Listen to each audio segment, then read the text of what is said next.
Hi guys, and welcome to my tutorial for solving the FTO using the Bencisco method.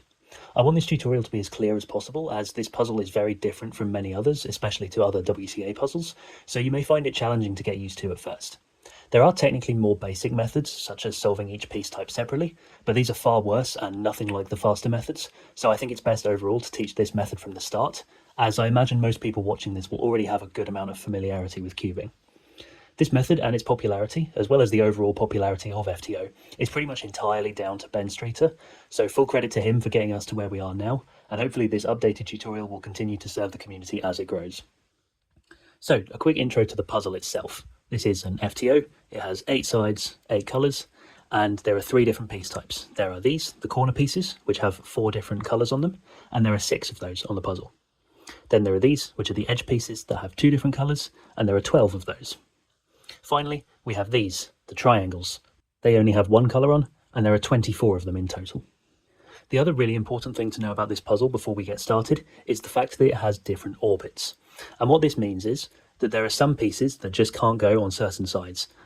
So if I do a few turns on this puzzle, it's not really possible, as you can see, to move any of the purple pieces or the red pieces onto the top face, for example.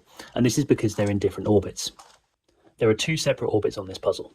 The first orbit will only contain white, green, grey and orange pieces, and the second orbit will only contain purple, red, blue and yellow pieces. So when you scramble, you'll see that half of the sides will only have the colours from one orbit in, and half of the sides will only have the colours from the other orbit in. And the colours in each orbit are going to be the ones that are directly opposite each other when you look at a corner, for example. So white and green are in the same orbit, and purple and red are in the same orbit. The other property of this puzzle is that there are no fixed centerpieces. This means that you need to know your colour scheme and it has to be solved correctly to be able to progress in the puzzle. There are 2 parts to knowing your colour scheme, which I'll cover when we get to them. Now, onto some properties of the method itself. If you only turn the faces of one orbit, like this for example, then you will see that different groups of pieces are going to be preserved. These groups of edges and triangles are called centres, and these groups of corners and triangles are called triples. Throughout the method, we will solve the centres and triples in a particular order that is somewhat similar to the Yao method for big cubes. In terms of notation, I will follow basic scramble notation as necessary, and that looks like this. We have U and U prime, R and R prime, L and L prime, F and F prime, D and D prime, B and B prime, and then new moves BL and BL prime, and BR and BR prime. However, since a lot of the steps are intuitive, I will be focusing on the process of solving more than the moves themselves, since there are very few algorithms you will need to learn at first. As for rotations, there are different ways to hold the puzzle in a way that will feel comfortable, so I'm also not going to use specific notation for these yet. The main thing is just to get used to how best to grip the puzzle and turn it comfortably to make finger tricks as easy to learn as possible. Now for the actual solve. The first step is solving the first centre. You can choose any colour you want, but because you need to know your colour scheme, dual or full colour neutrality can be pretty difficult, so for now I would only recommend choosing one colour to start on every time. And for the purposes of this tutorial, I'll start on white. The centre will consist of 3 edges, like this, and 3 triangles. So this is what a solved centre would look like. Now here, the only move that we can do to break up a solved centre would be something like this. And as you can see, this splits the centre in half. We have 3 pieces here and 3 pieces here. So our goal is going to be to make 2 half centres like this, and then join them together. Now just to note here that a lot of tutorials refer to these groups of pieces as trapeziums or trapezoids or something like that. I won't be doing that, I'm just going to call them half centres because that seems more logical to me. But it's important to note that these half centres are not identical, despite being the same number of pieces. This one, as you can see, contains 2 edge pieces and 1 triangle between them, whereas this contains 1 edge piece and 2 triangles. This will be the case for any centre, so I'm going to refer to the half with 2 edge pieces in as the big half centre, and the half with 1 edge piece in as the small half centre, even though they're the same size. It is harder to make the big half centre, and this is how we'll know if our colour scheme is correct or not, so that's the one we want to start with. Now this is the first instance where you'll need to be familiar with your colour scheme, as the edge pieces in the centre, and therefore in a big half centre for example, will need to be in the correct order. In this correctly solved centre, you can see that going clockwise around the edges, the order of the colours is red, purple, and blue. So there's a pretty good chance that in any given scramble, you could have a white edge piece and a white triangle piece already attached to each other, like this. So this can be a great place to start, because from here, you only need one more edge piece to make the big half center. If you don't have a block like this, it should be relatively simple to make one in just a couple of moves. For example, if I wanted to move this piece over to here, then I can set it up with one move like this, and then bring it up to join to the edge piece like that. Once you have this block, check which side of the edge piece the triangle is. In this case, it's on the left, as we look at it. Then you can work out which edge piece will need to go there. In this case, I know that the order is red, purple, blue, so this piece that will need to go here will be the white-blue edge. Then again, you can fairly intuitively match up the pieces to make this block. So here's our white-blue edge. We want to match this block with it, and we can't just move it down like this. So instead, we will bring the block up and attach it to the edge like this. And now we have our large half center with the correct color scheme. Now you have this, it's important to preserve it. So make sure any moves you do don't accidentally break it up, like this, for example. Note that you can do moves like this, or this, or this, that will all preserve this half center. A good thing to do is to just hold it on the left, so that you can make sure that any turns you do with your right layer are going to be fine. Now, since the small half center only consists of one edge piece and two triangles, it's actually easier to make, and it's not too dissimilar to the outer bar of a 5x5 center. We simply need to attach both triangles to either side of the remaining edge piece. So for example, we have our two triangles here, and our other edge piece is here. So we can firstly move this edge to the side, now bring this triangle up, like that, to create one block. And now we have this one, which when we do another R move would end up here. So we can move this block to the side again, so that we've got one more move, and now we have our small half center. And once you've done this, you can join both halves of the center together to finish the first step. Now sometimes you might have a case like this, where you have an extra piece stuck next to this large half center. In this case, all we can do is just one move to take it out, and we need to make sure that there are no other pieces that get stuck in there. From here, we can continue to make our center as before, and solve it. Now sometimes you might just end up with the wrong color scheme. As you can see here, we have red, then blue, then purple, which is the wrong way around. But this is quite an easy fix. All we're going to do is create a different large half center. And so what we can do is we can hide one edge, for example this, by doing an R move. And now we can pick one of these two edges, let's pick the red one, and we can move it to the position of the other edge. So we can do that with a U prime. Now, when we bring this back down, what we've created here is a new large half center, and this is now in the correct color scheme. So now we're going to move this back to the side, and from here we can finish making our small half center with these two pieces and this one, and we can do this in just two moves, like that. And finally, we can rejoin it with our large half center. And as you can see now from this corner, our color scheme is correct.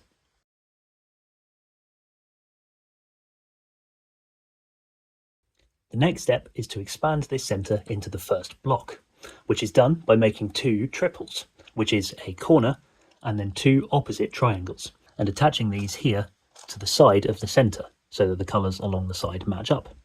And our end goal is a block that will look like this, as you can see, with all of the outer layer colors solved around. And then we have this one empty triple slot here. When working on this step, you should aim to keep your first center on the left, as this means you'll be mainly using R and U moves to make the triples, while holding the center with your left hand, and this is nice for execution. And it also means you'll get a greater visibility of the unsolved pieces, so finding the pieces you need shouldn't be too difficult. For these triples, we obviously need corner pieces with white on, and since we've already solved the white center and want to expand the block to the sides as well, the colors of the triangles we want will be red, purple and blue, the same as our side colors for the center. So for this corner piece, that would be this triangle here, which will need to be red, and this triangle here, which will need to be blue. A completed triple would look like this, ready to be inserted. Now, as I said, the main turns we're going to be using here are R moves, U moves, and sometimes slice moves like this. However, it's not a good idea to try and execute them as individual slice moves like that. Instead, it's much safer to do a wide R move and an outer R move. So the most basic way we can connect a corner to a triangle is like this, when we have the triangle in this sort of middle slice and the corner on the R layer. And as you can see, we have red and red here, which means we can pair them up in just one move. And there are a lot of ways that we can expand this, such as in this case. We have our red triangle this time not in the middle slice, but we have our corner in the same position. And if we were to move this triangle over to the middle slice with a U prime, for example, we can see it will end up here, which actually is where it needs to be next to this corner. So the way we can pair these two pieces up is to hide the corner with an R prime, then a U prime to bring the triangle over, and an R to make the block. Then if the corner is the other way round, so this time the red is facing to the right, we have our triangle in the same place. All we can do here is a U prime to move this triangle into the middle slice, and now we have our red piece of the corner ready to just do an R prime and make the block like that. Another useful case to know is this, where we have our corner again and we have our red facing here, and then we have the red triangle this time on the other side in this R layer. And there's a couple of ways we can do this. So something we could do is bring this triangle into this middle slice and temporarily put the corner over here. Then we can hide the triangle with a slice move like that. Then bring the corner back over to where it was and slice the triangle back up. The other alternative, which is a bit harder to track, is we can do an R prime and then a U prime to move this triangle to the back. And now our corner, which is now down here, still has red in the right layer. So we can do another R prime, and that will make this pair in the back. So now once you have one triangle solved relative to the corner, you want to put that block on the R face, and you can do this with a U prime. Now we have the blue part of our corner facing towards where this middle slice is. So if we bring it down here, we can see that we're going to be ready to set up a triangle to the middle slice and make the rest of our block. Again, this is by nature quite an intuitive step and is best just done with block building. There aren't really cases per se, as at this stage there are still plenty of unsolved pieces, so you'll have a lot of options as to which triangles you want to use.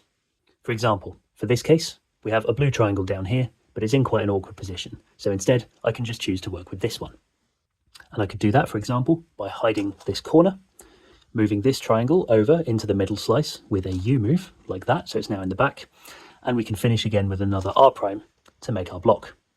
If the first thing you see is quite a difficult case, for example if we were looking at red here, we have the corner here, but this triangle stuck right next to it but on the wrong side, this isn't a very good case.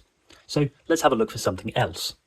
And in fact we have a red triangle down here that is just one slice move, or two outer moves, away from being paired up into a block. I'd certainly recommend trying to build these triples intuitively at first, as this is the best way to get used to how the puzzle moves and how certain moves affect different pieces. But I'll show a few other common situations here that could be useful to know.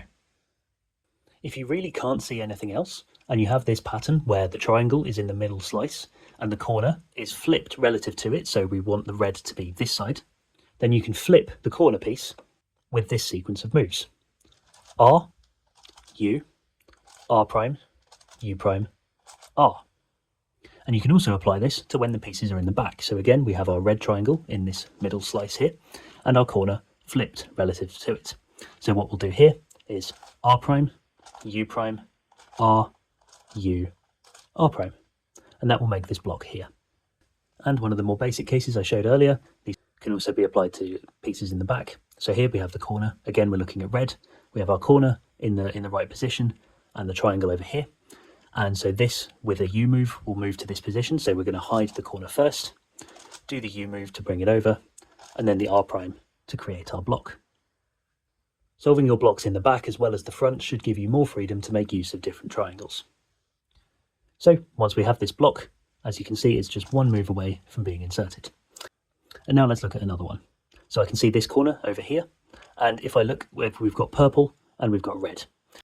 And I can't really see many purple triangles immediately, but I can see a red one. And I know because red will be on the back and the red triangle is here, this is actually just the same case I just showed you. So I can pair them up in the back like this. And now what that's done is that's revealed this purple triangle, which is now here. And so we know that we need to move this red block onto the R face to make sure it's preserved. So we can do that with a U move. And now that's also put this purple triangle in the middle slice, which means this block is now just one move away from matching up with it. And here we have our second triple. And now it's important to note that the triples need to go into the correct place relative to the centers. So this, for example, is not the correct place. So what we're going to do is just move it to the back, line it up with this slot, and then we can insert it like that. And we have our first block solved. Now that we have this block, you can see that again by holding it on the left, we have the freedom to move the U layer, the R layer, and the R wide layers, all of which preserve this block. So this moveset will be used for the rest of our centers, and this is where the method is most similar to Yao. The remaining centers we will solve will be the ones in the same orbit as our first center, white. The others will eventually be solved automatically, so we don't need to worry about those. The other centers in this orbit are orange, green, and grey, and you should be able to pick any of them to start as your second center. Sometimes you might see noticeably better cases on one colour compared to the others, so it's useful to be able to choose rather than to have to default to the same colour each time. And as with the first centre, you need to know the order in which the edge pieces will go around the centre when creating it. So on a solved puzzle, we can see that when we hold the white centre on our left, we have orange, grey, and green. And so going around these, the order of the edge pieces is going to be for orange, it's going to go purple, yellow, then blue in a clockwise order. For grey, it'll be blue, then yellow, then red. And for green, it'll be red, then yellow, then purple. Now this might seem like quite a lot to get used to initially, but it will get easier with more practice. So just in case you aren't familiar with the Yao method, I'll go over some of the restrictions that we currently have. Because compared to the first center, we do have more restrictions on which moves we can do. So firstly, the only way we can change the orientation of a face with a center on is with U moves, like this, not with F moves, for example, because that will break up our first block. If we wanted to rotate the front face, we can't just do an F move. Instead, we need to do an R wide move, and then a U move, and then an R wide prime, for example. Now again, if you've used Yao on a big cube before, you should be used to this already, but if not, it may help to know that your left hand should not move from its current grip on the left until your centers are finished. It's like your anchor for this part of the solve. Now the second aspect of this restriction is that our move set for making centers is reduced. Now pretty much the same process is going to apply here as it did when building our first center. Again, you just need to make sure that you preserve the first block. Now as before, we want to make our large half center first, as not only is it harder to do, but in this case, it will line up perfectly on the left-hand side of a center, meaning the whole right layer is free to solve the easier small half center, which can often be done with just R and U moves. Now again, there is a pretty good chance that you'll already have a connected triangle and edge piece, like this here on grey. But if not, it should be easy enough to make one in just a couple of moves, by putting an edge in the middle slice and a triangle in the right layer, and then doing an R move to connect them. Now once you have this block, you want to align the pair so that both pieces are in this right layer, like that, because now we can use this to connect with our other edge piece to make our big half center. Now you need to find the edge that goes in this specific spot, because again, we need to make sure our color scheme is correct. In this case, we have an edge here, the grey and blue edge, but as we know from our color scheme, this is not the correct one that goes here. So we can't, for example, pair it up like this to make a block, because actually, as you can see from this corner piece, when we have yellow on this side, red will need to be here. So we need to find the edge piece. And again, instead of rotating like this, because that could mess up your grip, you want to do an R wide move, for example. So here we have our other edge with red on, and we just want to line it up in the middle slice like this, so that when we move our block up with an R move, it's going to create this large half center like that. And then we can put it straight on the left, which gives us more freedom to use the R layer. Now sometimes if you get lucky, you might already have a large half center built, but again, you need to check that it's in the right color scheme. And this one, we have red on top of blue, which for the grey center is not correct. So if you have this where you have a large half center but the color scheme is wrong, you can still fix it very easily. You just need to line it up so that one edge and the triangle are in the R layer, like this. And we're just going to pretend this piece doesn't exist. Like before, we just have our block of two pieces here. Then we need to find our other edge. In this case, it's here. And so this block is going to come up to this position. So we want to line our edge up to here with a U move. And then one more R move will make our correct large half center. And we can put that on the left. Now we can move on to building the small half center with the other pieces. Again, hopefully quite intuitively. Since there's only one edge, you should largely be able to do this small half center 2-gen using only R and U moves. So here, for example, we have our solved large half center, and we can connect these two pieces to make part of our small half center. So here, when this triangle gets moved up to the U layer, it's going to come to here. So we can move this edge to this position, like that, before we do our R move, so that we create a pair. And now we have this other piece down here, and again, we can move it over, line it up to create this block like this, and now we can simply insert to solve our second center. Once you've done this, the final thing you need to do is orient the center. And all that means is making sure that the last layer color, for our case it'll be yellow, is opposite to the white side. So we want our yellow edge on the right. And again, we can't just do an F move because that will break up our first block.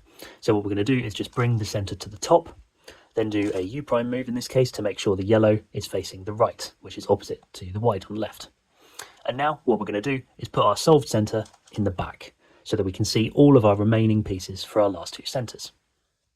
Now for last two centers, as before, you need to know the order of the edge pieces around each center before you make it to make sure the color scheme is correct. But the final thing you need to know is which center goes on front and which goes on top. Now this is fairly simple to get used to. On the standard color scheme, if we follow around on a solved puzzle with white on the left, we can see that green goes above orange, orange goes above grey, and grey goes above green. Once you know which center goes where, you can start building your front center. So again, we'll use the same process of starting with the large half center, putting it on the left, and then finishing with the small half center 2gen, before orienting both centers, all while making sure not to break up our first block or the second center. And once you've solved the front center, as long as it's solved with the correct color scheme, the final center on top will also be completely solved. Now generally, you are again likely to have a block of a triangle and an edge already made, and sometimes on the front face, as these are. So these are the easiest to work with. And I know that orange is going to need to be our front center with grey on the back. And so for this, the edge piece that's going to need to go with it is the orange and yellow edge. If the block like this is already on the front, then you can position it in the right-hand side of the front center by doing a wide move, then a U move, and then an R wide prime, like this. And now what we can do is we can take our yellow edge, the one that needs to go down here, and we can insert it down to here. And the way we can do that is with an R wide move first, and then bringing it down like this, hiding the bar, bringing it over to the front and back up. Then we can put it on the left and bring it back down. Then if the block is in the top like this, we can insert it straight to the bottom in a very similar way. Again, we want our other edge piece to be down here. So we're going to set it up like that. And now we can just insert this block of two pieces down to here and put it in the left straight away. So we can do that again with an R wide move. And then we're going to bring this block down. So here we have our correct large half center. Going to move it over to the left and bring the right layer back up. And then we can bring it down to the front. Now, when we get to the final small half center, this is the first step where we encounter a few distinct cases. Now, you don't need to learn algorithms for them, as the best solutions can all be worked out intuitively. Every case will be a setup to one of the two 3 movers. So this is one of those cases, where here, as you can see, we have our correct large half center already made. And here, if we were to bring this triangle up to connect with this pair that already exists, do a U move and bring it down, we now have our last two centers solved. And in a similar way, this case, where instead we have our triangle at the top, and this is the block this time, we can again make the large half center in one move, do a U move to bring it across, and an R prime to fix the centers. Every case can be set up to one of these 3 movers in either 1 or 2 triggers. Now, you might think this case looks like a 3 mover because we have a block of an edge and a triangle on top, and we have one other triangle in the R layer on the front. However, you can't actually make the small half center in one move here. As you can see, when we do the R move, the triangle that comes up to connect with this block is the one on the bottom of this face. So we need this triangle to be down here. So to achieve that, we're going to put this bar on the U face in the right hand side, so that when we do an R move, it gets completely hidden and won't be broken up. Now we can just do a U move to bring this to this slot, where when we bring it down again, it now ends up in the bottom, and our bar on top has been preserved. And now we have an actual 3 mover, and so we can solve it like this. Then this is a very similar case. Again, you can't make the bar in one move, so we're going to put the block that's on top in the right hand side, and this time we're going to bring this triangle up to the top. So we can do that like this, and now we are ready to pair up the bar and insert in 3 moves. In this case, all of the pieces for our final small half center are on the top, and we have this bar and the other triangle is separate. Now we obviously want to preserve the bar, so we're going to insert the other triangle, this one, while hiding the bar, a bit like we did before. So again, I'm going to move the bar to the right layer, hide it with an R move, and here it's important to note where we insert this other triangle to, because we could insert it either to the top position in the right slot or to the bottom position in the right slot. So when we have this bar on the right, the triangle that's part of the bar is below the edge, so in the bottom position in this right side. And so what we need to do is insert this triangle to that same bottom position on the front. So when we hide the bar like this time we're going to do a U prime to bring this triangle to the bottom position, and then an R prime to finish. And now we have our 3 mover. This case is a bit different, as we don't have any bars. Here on the top face we have our edge and our triangle that are opposite each other. In this case we still need to make the pair, but we can't actually use the triangle on the front to pair with the edge, as this will not leave us with a 3 mover. Instead, we're going to use the triangle that's already on the top, and pair that with the edge in one trigger. For these cases, to ensure that we end up with a 3 mover, we again want to make sure that we start from the right angle, which is where both the triangles are in the same position as each other on each face, and an R move would exchange them. So here, on our front face, we have our triangle in the top position of this R slot. So what we're going to do here is a U move to move this triangle on the U face into also the top position on the right layer. So if we were to do an R move, as you can see, this triangle ends up in the same place as this one. Now we can hide this triangle with the R move. We can move this edge across to here with a U move and finish with an R prime. And now this leads us to a 3 mover. Finally, this is one of the harder cases where you'll need more than one trigger to set up to a 3 mover. Here we do have our fully built half center, but it's on the top face. And unfortunately we can't insert it directly into the front without breaking it up. So all we need to do instead is put the bar in the front like this, and then we can do R, U, R prime. And now we've actually set up to the previous case, so we can solve it in the same way. It look like this. Line up these 2 triangles in the same position, hide this, bring the edge over to make our bar, and now we can insert as a 3 mover. Like I said, there are more of these cases that I haven't covered, but they're all quite similar. So once you get used to looking out for the pair of pieces, or making the pair in one trigger, you should be able to apply the ideas that I've shown to any of the cases that you'll get. Finally, once you've finished your centers in the correct order and with the correct color scheme, the last thing you need to do is to make sure they're all oriented. So for this top center, the green, we can bring the yellow over to the right like this, then do an R wide move to get orange onto the top, and a U prime will orient the orange center as well. Now we can move on to the remaining pieces, all of which will be triples. The next step from here is to solve the last bottom triple, which is these 3 pieces down here, to complete the white layer and leave us with just 3 unsolved triples on the top. Once you've solved centers, you can rotate to have the last layer on the top and the last bottom triple in the bottom. You can either have it on the left like this, or on the right like this. It doesn't really matter. I usually just have it on the left from personal preference, because when you finish centers, the empty slot is in the top left, so it's only a small rotation to put it into the bottom like this.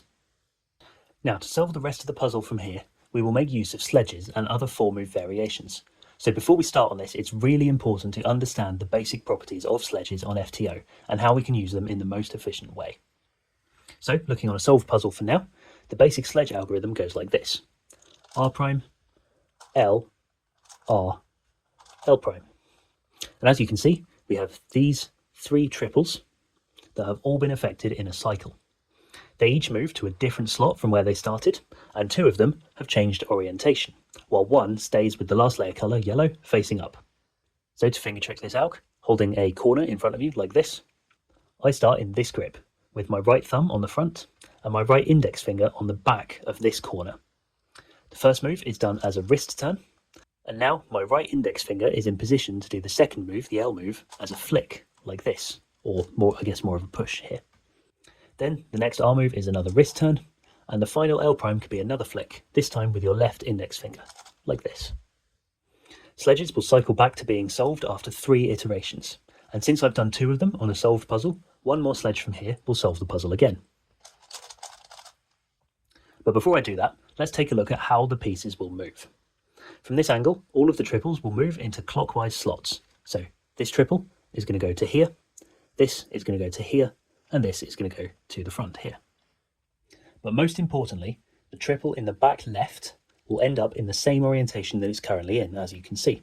The other two, these two, will change orientation.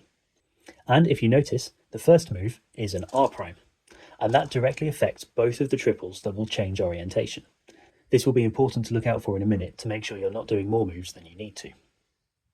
Now, it's also good to know the inverse of this alg, as this will change the orientation of the front and back left triples, instead of the front and the back right, like this. This time, I'm going to start with my right thumb on the front again, but my right index finger will be above the front corner, like this, as the first move is going to be an L, and I'm going to do that as a flick again, like this. Then the R prime will be another wrist turn, the L prime will be a left index flick, like before, and finally the R is a wrist turn as well. So the inverse will look like this. Now the other variation is going to use R and B moves instead of R and L moves. For these two, you'll need to regrip your left hand to where your thumb rests on this top left edge, like that. And your left index finger is resting on this corner at the very back. The first of these we're going to do as R, B prime, R prime, B, like that. And just like the previous two examples, the R moves are done as wrist turns, and the B moves are flicks with each index finger. So I'm going to start with my right thumb on the front and my right index finger on the back. I'm going to do a wrist R move, then we're going to flick the B prime here, and then a wrist R prime, and then another flick, or kind of a push, I guess, with the last B move. You can also do the last B move as a kind of drag, like that, if you prefer. Now, as you can see here, this will change the orientation of the two triples on the right, like the first example does. However, here, the triples will cycle anti-clockwise instead of clockwise, so this is still important to know. Finally, we have the inverse of this, which you can do from the same grip, with your left thumb on top. And this will go B prime, R, B, R prime. Again, with each B move done as a flick. And this will solve this case, where it is now the two triples at the back that need to change orientation, and the one at the front that will stay in the same orientation. So knowing this variation is very good to avoid having to do extra rotations. The other thing to introduce here is the use of the U layer, as this also affects the puzzle in important ways. The goal with this is to use U or U prime moves in conjunction with sledge variations to build our last triples. As long as we only use U moves and sledge variations, the U layer can be temporarily misaligned, but it'll always be at most one move away from being solved. However, as you can notice here, moving the U layer can split up these two parts of a triple, the triangle that's on the side and the side colour of the corner. Now this means we can also use this to create triples, and it's these concepts that we'll use to solve the rest of the puzzle from here. So back to where we were with the last bottom triple. Here, as with our first two triples, we're looking for the two colours on either side of the white on the corner to build the triple, so in this case red and purple.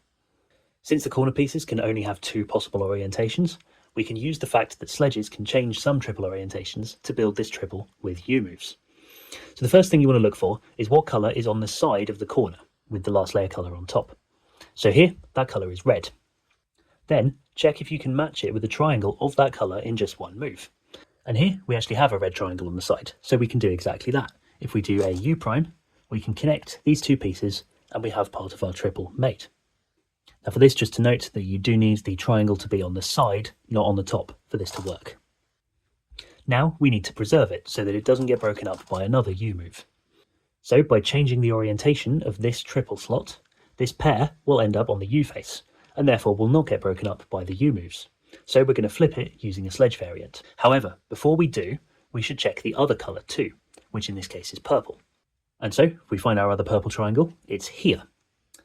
In this case, we can use this one. It's currently facing up, but we need it to be on the side in order to pair it with a U move. So we also need to flip the slot that this piece is in. So there are two slots that we need to flip, and we can do this with the sledge variant. We don't need to worry about the position of the triple in this case, whether it will move clockwise or anti-clockwise. We're just for now focusing on the orientation. So if we were holding it from this angle, for example, we need to flip the front and the back right triple slots. And so these two slots are going to be flipped, which means that our first move is going to be an R move of some kind, because that will affect both of these slots. So here I'm just going to do a sledge. And now both of the slots have been flipped. So as you can see, we have our red block facing upwards. We have our side colour of purple now on the side. And the purple triangle is now also on the side. And so we can do one more U move to pair up the whole triple. Now this is a slightly different case. Here we can imagine that we've just paired up our first triangle piece with the corner, and so we're going to need to flip this again to work on purple. However, our next purple triangle is on the side rather than on the top. So this time we need to make sure we preserve this slot instead of flipping it. So again, we can choose which sledge variant we do to ensure that we flip the correct slots. In this case, if the one we don't want to flip is in the front, then we need to flip the two in the back. And so we know that our first move of the sledge variant is going to be a B move because it will affect both of the back triple slots. So in this case, we can use the alg that goes B prime, R, B, R prime. And then we can pair with a U move. The other scenario you might encounter is where one of the pieces you need, either a triangle or the corner itself, is stuck in the bottom slot. As you can see here, we have two purple triangles that we could use, but both of them are in this bottom slot. There are none in the U layer or on the sides. Now in this case, if you have your last triple on the left, for example, then you can simply take this slot out with L prime, R prime, L, R, and then continue as before. The only thing to be aware of here is that the slot that's in the back right will be the one that gets replaced back down to the bottom slot. So you just need to make sure that the pieces you want to keep are not in that slot when you do the alg. So once you've made your last bottom triple, even if the U layer is not correctly aligned, you can use another 4-move solution to insert it. And here you can actually misalign the D layer to make inserting it easier if you need to. If you hold the triple in front like this, the white will either be facing the left or the right. If it's facing the left, you want to insert the triple into the bottom right. So here, what we would do is just a D move to move this empty slot over to the bottom right. Now to insert, we're going to do L, R, L prime, R prime, and then we can realign our D layer. If the white is facing the right, then you want to insert the triple into the bottom left. So again here, we could move the empty slot over to the bottom left. And if we were inserting into the bottom left, we can just use the mirror, which goes R prime, L prime, R, L, like that. And so now finally, we've reached the last 3 triples. And again, we don't need to align the U layer just yet, as we're going to use the same process we just did to create our last 3 triples before solving them. There are a couple of differences here though. Every triple will consist of 1 corner and 2 triangles, one of which is a side colour, like this purple for example, and one of which is the last layer colour, yellow. At this stage in the solve, there are 3 yellow triangles, and these can match with the yellow part of any corner.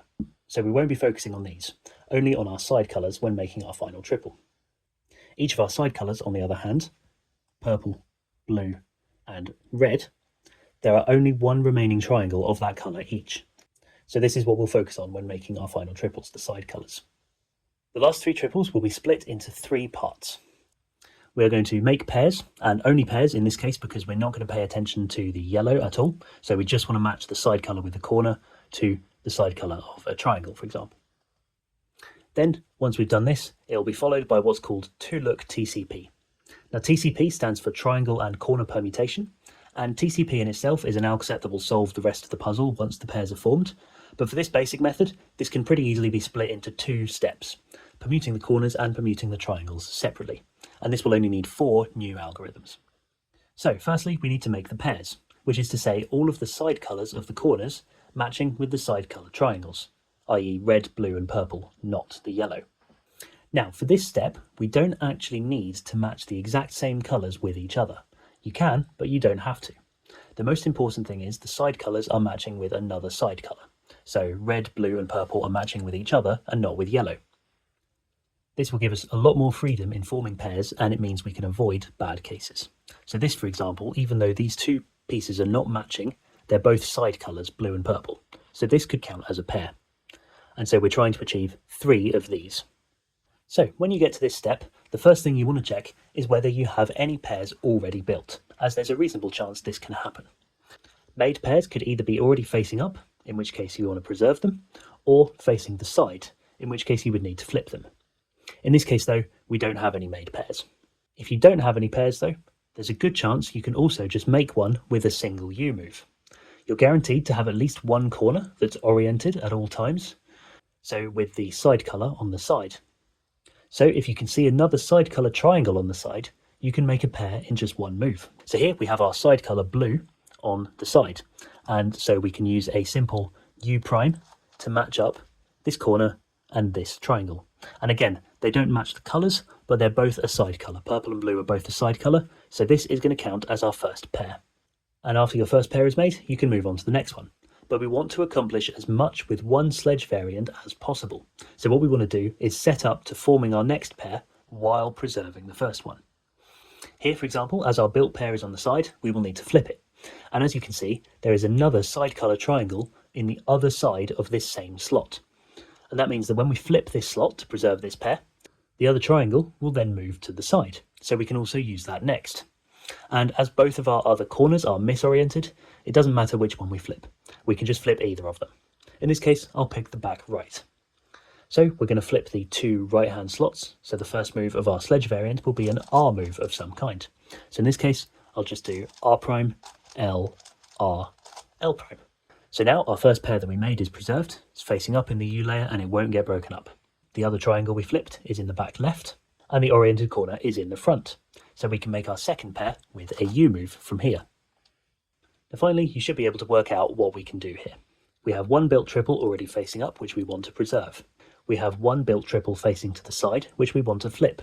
When we flip that slot, this triangle will also move to the side. Since we have to flip two slots, this is the other slot that will be flipped. And it just so happens that this misoriented corner will become oriented when flipped.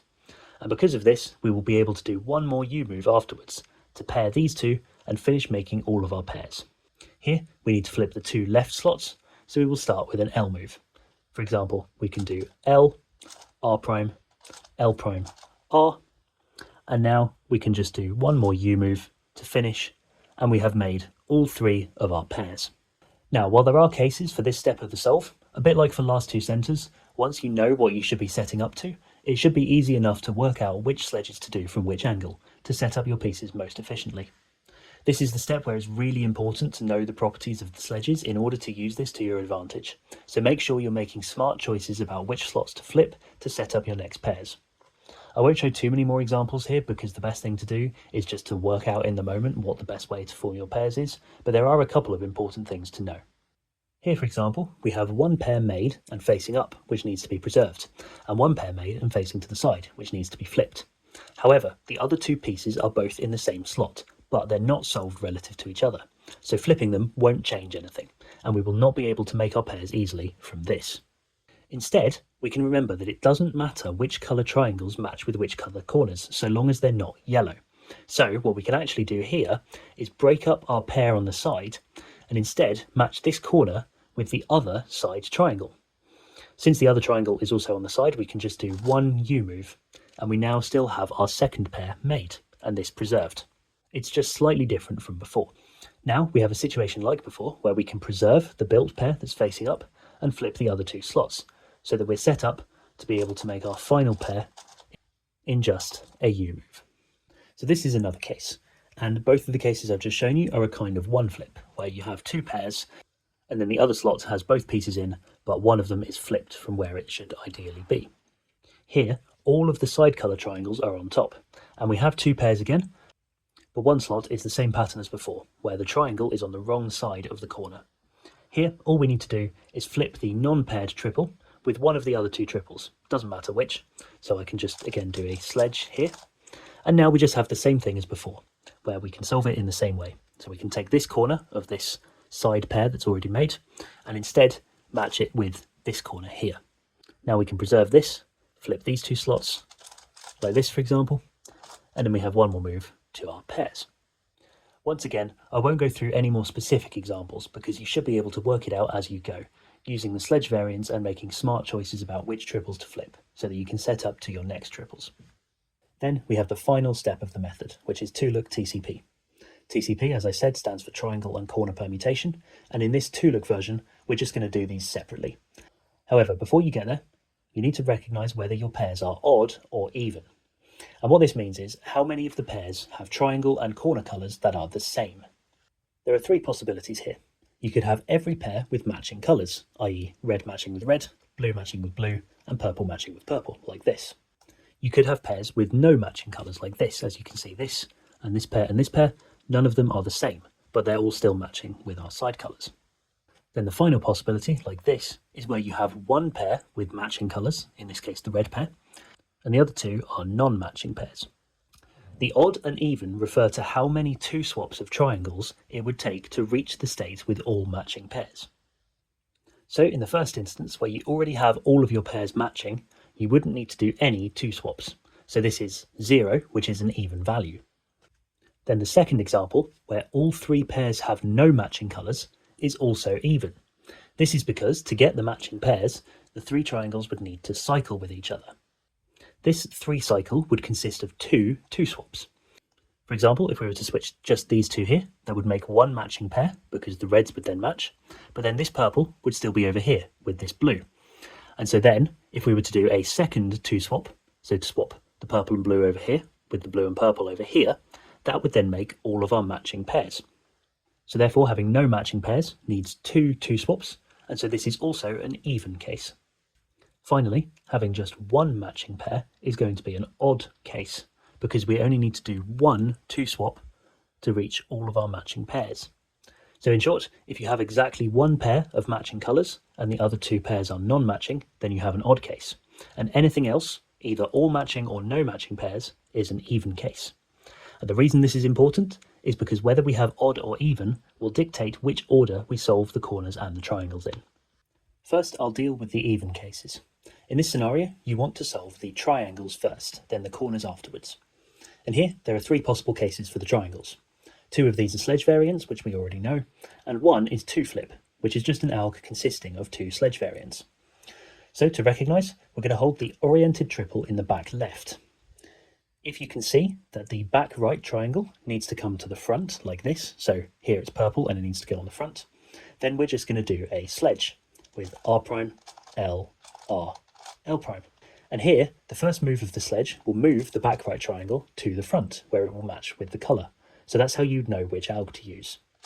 Then, if you can see that the front triangle needs to go to the back right, in this case it's going to be blue, and it will go to the blue face here, you can do R, B prime, R prime, B. And again, that first move will move the triangle to the correct side, here. Finally, if you can see that the front triangle needs to come to the front, i.e. to be flipped in place, you have 2-flip. For this, bring the oriented triple back to the front and do the following alg. R, B prime, R prime, B, R prime, L, R, L prime. This is just a combination of both of the previous sledge variants. After this, you should have all 3 of your triangles solved. And now, if you realign the U layer so that it matches the sides, you will only have 3 corners left. There is actually a 1 in 3 chance that you'll skip this step, but you still need to know the algs to solve the corners. So this case is a 3 cycle of corners, which on a 3x3 is like an A-perm, and we can actually use a very similar alg on FTO as well. We will rotate so that the F face stays on the front, but the L face is going to come to the top, like this. Now, unlike before, we aren't directly facing a corner here, but an edge instead, with the U layer in the back right. Now, this will be our U layer, this will be our R layer, and this will be our D layer. If the corners need to cycle clockwise, like in this case, we're going to hold the puzzle from this angle, and we're going to do the following alg. R prime, U, R prime, D prime, R, U prime, R prime, D, R2. And that last R2 is only done because it's nicer for the grip that you're currently in compared to another R prime. If the corners need to cycle anti-clockwise, like in this case, we're going to rotate to the same angle as before, and we're just going to do the inverse of that alg, which looks like this.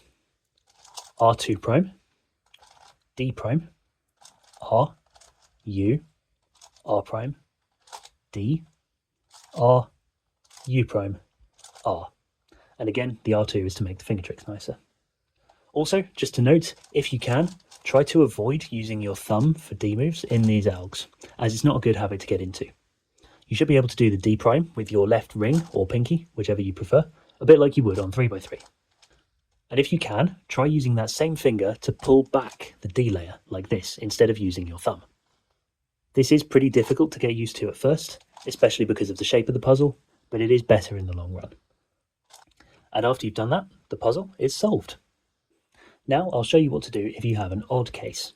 We will still solve the triangles and the corners separately, but this time it'll be in the other order. So for even cases, we solve the triangles first, but for odd cases, we're going to solve the corners first. And we can solve the corners using the same 3 algs and basically the same recognition as we did for the triangles. So I'll show you how that works. Again, we're going to put the oriented triple in the back left, like this, and we can look at this side bar between the 2 misoriented triples on the right. If the corner at the back matches the side colour of the bar, like this, as you can see here, we're both green and green, then all we need to do is a sledge, R prime, L, R, L prime. And as you can see, that solves the corners relative to the U layer. And again, you can tell which alg you need to use, because again, the first move will position the corner where it needs to go between these 2 sides of the U layer. So here, this corner needs to come down to here. And as you can see, the first move has positioned it, lined it up with the grey on this side and the green on this side. Then if the corner at the front matches the sidebar, like this, then all we need to do is R, B prime, R prime, B. And again, the first move positions the corner in the place where it needs to go. And finally, if there's no bar on the side, then we just have 2 flip. So again, we're going to rotate back to this angle with the oriented triple in the front and do R, B prime, R prime, B, R prime, L, R, L prime. And after solving corners relative to the U layer, we can realign the U layer, and we will always have exactly 2 unsolved triangles left over. This is the final alg to learn, but you probably already know it. And just to note here, although this looks like a 2 swap, we'll actually be doing a kind of commutator. Like for example, if you just had 2 centres left over when solving last 2 centres on a 6x6, you would do a comm. It actually swaps 3 pieces like all comms do, but because each piece only has 1 colour, and the same thing applies here to the triangles on FTO, then what you're actually doing is swapping out 2 of the same colour pieces and 1 of a different colour. So it will look like you've only swapped 2. Now here we're going to position the 2 unsolved triangles in the front and the back right slots, and then rotate so that the front face stays on the front, and this time the R face comes to the top. So again, we have an edge in front instead of a corner. Now we can execute the algorithm as follows. R wide, U, R prime, U prime, R wide prime, R, U, R, U prime, R prime. And if that felt familiar, it's because it is pretty much the same alg as this OLL for 3x3, like this, which is also a commutator. And once you've done that final alg, the puzzle will be solved. So just to clarify with that final step, you need to know how to solve both odd and even cases, but in any given solve you'll only have to do one of them. So you just need to make sure you know which process to do for whether it's odd or even. Now in general, last 3 triples is probably the step that will require the most getting used to, especially for recognition. But as long as you practice and get used to the process for solving the even and the odd cases, it will become more natural over time. So that's how to solve an FTO. If you're still a bit confused or have got stuck on a particular step, don't worry. It's quite a hard puzzle to learn even if you've been cubing for a while, but definitely persevere and take the time to rewatch any bits of this video that you didn't understand the first time round. And of course, if you have any questions, please do ask them in the comments and I'll do my best to help. I really hope you found this video clear and helpful and that you can really get into FTO. And stay tuned for more FTO tips videos coming in the future. That's all for this one. Thanks a lot for watching.